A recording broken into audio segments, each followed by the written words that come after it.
Bonjour et bienvenue dans le journal santé. Aujourd'hui, nous allons explorer un sujet très important qui concerne la santé au Congo. La santé au Congo est un défi majeur.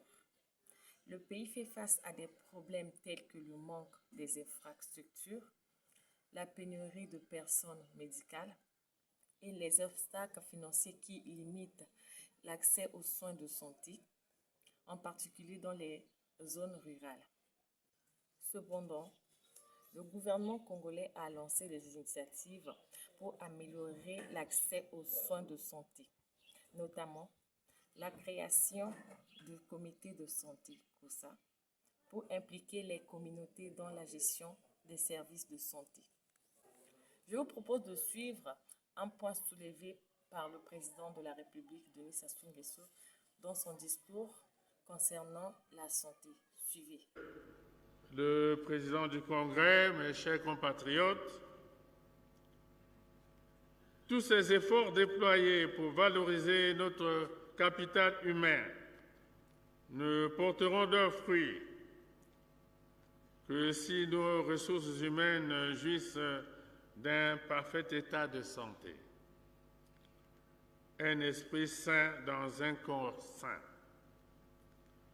En cette année 2025, dans un contexte de tensions persistantes dans nos finances, nous venons de doter notre système de santé de 2 hôpitaux généraux nantis d'un plateau technique de pointe, l'un inauguré à Sibiti le 21 novembre et l'autre à Ouesso le 24 novembre. De plus, Pointe-Noire dispose désormais d'un institut national de biologie et de veille sanitaire, une structure essentielle pour poser de manière fiable le diagnostic en ce qui concerne, entre autres, les maladies infectieuses. La santé, c'est également notre régime d'assurance maladie universelle, outil de financement des soins de santé.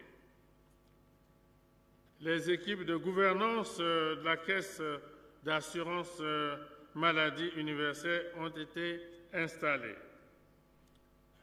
L'informatisation de la CAMU s'est achevée, ce qui permet le conventionnement avec les formations sanitaires retenues pour l'enrôlement des populations cibles.